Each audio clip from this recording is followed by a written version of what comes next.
Hit TV YouTube channels లో మీ వ్యాపార ప్రకటనలకు మరియు ప్రమోషనల్ ఇంటర్వ్యూస్ కోసం వెంటనే సంప్రదించండి. గోవుని మనం పూజ చేయడం, రక్షించడంతో పాటుగా దీనికి గోదానం అనే ఒక ప్రక్రియ ఉంది. గోవుని దానం చేస్తే గోవు మనకి స్వర్గానికి వెళ్ళడానికి ఉపయోగిస్తుంది అని. ఈ గోవు తప్ప మనకి మనం ప్రయాణంలో అంటే మనిషి మరణించిన తర్వాత ప్రయాణంలో మనకి సహకరించేది గోవు మాత్రమే. మనతో కూడా ఎవరు రారు. మనం గోవుని కనుక పూజ చేసిన వాళ్ళం అయితే గోవు మీదంత భక్తి శ్రద్ధలతో మనం సేవిస్తే గోవు ఒక వైతరణి నది అని ఉంది. ఆ నది దాటించడం ఎవరి శక్యం కాదు. మనం ఏం పని చేసినా ఏం పుణ్యాలు చేసినా కూడా మనం ఆ నది దాటడం మన శక్యం కాదు. అది ఒక్క గోవు మాత్రమే చేయగలదు. దాని తోక పట్టుకుంటే మనని ఈ గట్టు నుంచి ఆ గట్టు వరకు తీసుకెళ్ళగలదు. అది వైతరణి నది అంటే ఏమిటి? వైతరణి అంటే మహాపాపాలు ఉన్నది. చీము, నెత్తురు చాలా అసహ్యంగా, చాలా కంపుగా ఉంటుంది. అలాంటి నది అది. అది మామూలుగా ఎవరు దాటలేరు. ఒక్క గోవుని సేవించిన వాళ్ళు మాత్రమే గో దయుంటేనే ఆ నదిని దాటగలుగుతారు. అందుకే గోవుని దానం చేయమన్నారు. ఒక గోవుని కనుక దానం చేసినట్లయితే ఆ ఫలితం మూలాన్ని మనం వైతరణి నదిని దాటి స్వర్గానికి చేరచ్చు అనేది వేదం చెప్పిన మాట. గోవుని ఎందుకు దానం చేయాలంటే ఇది దాని ఫలితం. గోవుని దానం చేస్తే మనకి అన్ని విధాల గోలోకం అనేది ఒకటి ఉంది. మనం 14 లోకాల పైన ఉన్నది గోలోకం. ఆ గోలోకంలో గోవులు శ్రీకృష్ణుడు తప్ప ఎవరు ఉండరు. అలాంటిది గోలోకం. అక్కడ లభ్యం కానివి ఏమీ లేవు. అక్కడ వేరే పాపాత్ములకి ఛాన్స్ లేదు. ఓన్లీ గోవు సేవించిన వాళ్ళు మాత్రమే, గోపాలను సేవించిన వాళ్ళు మాత్రమే అక్కడ ఉంటారు. అలాంటి ప్రత్యేకమైన స్థానం లభించింది గోవుకి. అంచేత గోవుని దానం చేయాలి. గోవుని దానం చేయాలంటే ఎలాంటి గోవుని దానం చేయాలి? దానికి అవయవాలన్నీ చక్కగా ఉండాలి, పాలిస్తూ ఉండాలి, ఒక దూడతో కలిసి ఉండాలి, దాని కొమ్ములకి బంగారం లేకపోతే వెండి తొడుగులు తొడగాలి, గిట్టలకి తొడగాలి, దానికి అలంకరించాలి, పూలహారాలు వేయాలి. ఇన్ని వేసి శుచిగా శుభ్రంగా మనం కష్టార్జితమైన సొమ్ముతో మనం లంచాలు అవి తీసుకుని వాటికి ఊరికే అప్పనంగా వచ్చిన డబ్బుతో గోవుని దానం చేస్తే ఉపయోగం లేదు. మన కష్టపడి సంపాదించిన దాంట్లోంచి సేవ చేసుకుని గోవుని దానం చేస్తే ఆ ఫలితం మనకి 100కి 100 పాళ్ళు దొరుకుతుంది. ఆ గోవుని ఎలాంటి వాళ్ళకి దానం చేయాలి? అందరికీ ఎవరి మట్టు వాళ్ళకి దానం చేసేస్తాం గోవుని అని అనుకోకూడదు. ముఖ్యంగా వేద పండితులకి, వేదం చదివిన వాళ్ళకి. ఏం చేద్దంటే వేదం చదివిన వాళ్ళైతే గోవు యొక్క ఇంపార్టెన్స్ వాళ్ళకి తెలుస్తుంది. గోవుని ఎలా పోషించాలి, గోవుని హింస పెట్టకుండా దానికి మనం ఎలాగా దాన్ని సేవ్ చేయాలి, రక్షించాలి, పాలన చేయాలి, దానికి ఏం తిండి పెట్టాలి అన్నీ వాళ్ళకి తెలుస్తుంది. కాబట్టి వేద విధులైన బ్రాహ్మణులకి మాత్రమే గోవుని దానం చేయాలి. అది ఏ టైంలోనైనా చేయొచ్చు, ఏ శుభకార్యం టైంలోనైనా చేయొచ్చు.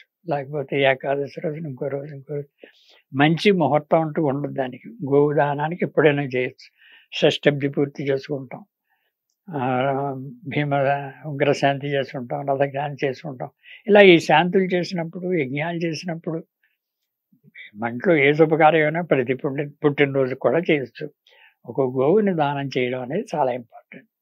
అంటే గోవుని దానం చేయడం అంటే గోవుని తీసుకెళ్ళి వాళ్ళ చేతిలో పెట్టి చూసుకోండి అనడం కాదు. ఆ గోవుని రక్షించడానికి, ఆ గోవుని పోషణ చేయడానికి ఒక ఏడాదికి ఎంత ఖర్చు అవుతుందో ఆ సొమ్ము కూడా వాళ్ళకి ఇవ్వాలి. సొమ్ము అంటే లేకపోతే ఆ తినే పదార్థాలైనా వాళ్ళకి ఇవ్వాలి. గడ్డి, పచ్చగడ్డి ముఖ్యం.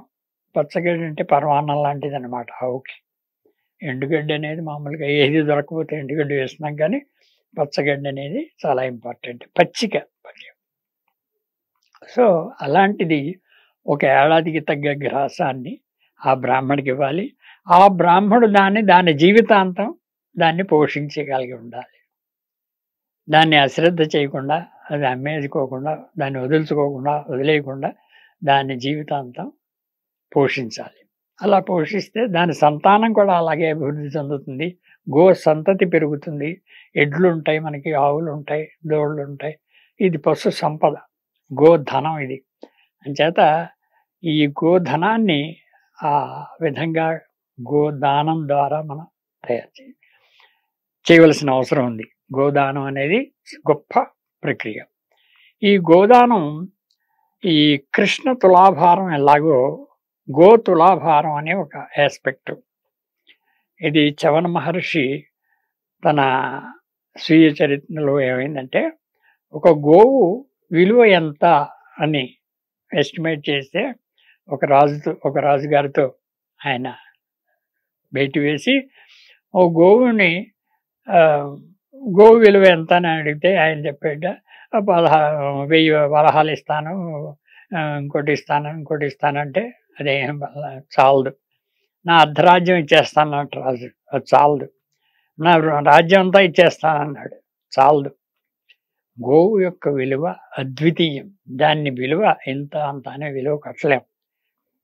అంచేత ఆ గోవుని మనం రక్షించినప్పుడు దాని విలువ ఏంటంటే, దాని ఎత్తు మనం ఆహార పదార్థాలను ఇవ్వడం.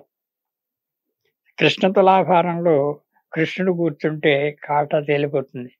దాంట్లో ఒక భక్తితో ఒక తులసి దళం వేస్తే ఎలాగా తూగుతాడో, మనం భక్తితో ఆ తులాభారంలో ఆ కాటాలో దానికి తినే ఆహార పదార్థాలు, ఆ ద్రవ్యాలన్నింటినీ కనుక ఇప్పుడు 600, 700, 1000 కేజీలు బరువు ఉందనుకోండి ఆవు దూడ, 1000 కేజీల ఆహార పదార్థాలని దానికి సమర్పించడం. దానికంటే గో సంతతికి, గోశాలకి ఎలాగో విధంగా గోవులకు ఉపయోగించేట్లాగా చేయడం. ఇది గో తులాభారం అని కృష్ణ తులాభారం లాగా, అంటే అంతటి ప్రాముఖ్యత ఉంది కాబట్టి కృష్ణ తులాభారంతో పోల్చారు.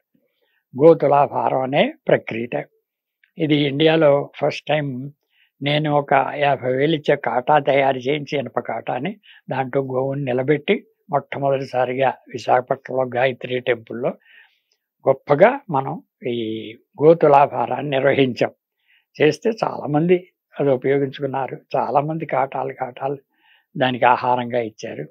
ఆనాడు అప్పుడు మొట్టమొదటిలో నేను చేసినప్పుడు చాగంటి కోటేశ్వరరావు గారిని కాకినాడ వెళ్ళి ఆయన ఇన్వైట్ చేశాను. సార్ మీరు వచ్చి మీరు తులాభారం దగ్గర నుండి జరిపించాలని. ఆయనకి ఏదో కారణాల వల్ల టైం లేక రాలేదు, కానీ నేను ఆశీర్వదిస్తున్నాను, చాలా బాగుంది ప్రోగ్రాం చేయండి అన్నారు. అలాగా గో తులాభారం.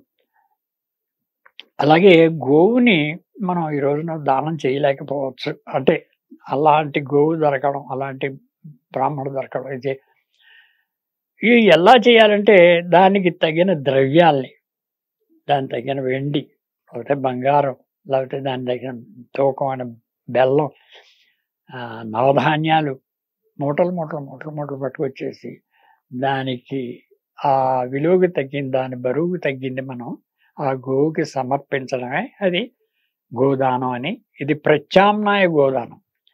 గోదానాన్ని ప్రత్యేకంగా స్పెషల్గా మనం చేయలేకపోతే ప్రత్యామ్నాయ గోదానంగా ఈ గోతులాభారం మనకి వాడుకలో ఉంది. అలాగే తిరుపతిలో కూడా ఇప్పుడు గోతులాభారం అనేది పెట్టారు. చాగంటి కోటేశ్వరరావు గారు కూడా వాళ్ళ కాకినాడలో గోతులాభారం అని ఆ కాటాను అక్కడ ఫిక్స్ చేశారు. అక్కడికి వెళ్ళిన వాళ్ళు చేసుకోవచ్చు. నేను ఆ కాటాన్ని మోబుల్గా చేశాను. ఈ ఊరి నుంచి ఇంకో ఊరికి పట్టుకెళ్ళచ్చు, ఎక్కడైనా గోతులాభారం చేయొచ్చు అనే విధంగా నేను దాన్ని మల్టిప్లై చేశాను. ఇది వండర్ బుక్ ఆఫ్ రికార్డ్స్లో వచ్చింది కూడాను. అలాగా గోతులాభారాన్ని ఉపయోగించుకొని ప్రత్యామ్నాయంగా మనం గోదానం చేయడం అనేది కూడా వాడుకలో ఉంది. ఏ విధంగానైనా సరే గోవుని దానం చేస్తే ఎంత ఫలితం ఉంది అని మనం తెలుసుకోవాలి. గోదాన ఫలితం ఏంటంటే గోవు మనని స్వర్గానికి తీసుకెళ్తుంది. ఇలా ఇంకా ఎన్నో విషయాలు మనం వచ్చే ఎపిసోడ్స్లో కూడా చెప్పుకుందాం. అన్నీ కూడా జాగ్రత్తగా విని ఆచరించినట్లయితే మనకు అన్ని విధాల ఉపయోగం జరుగుతుంది.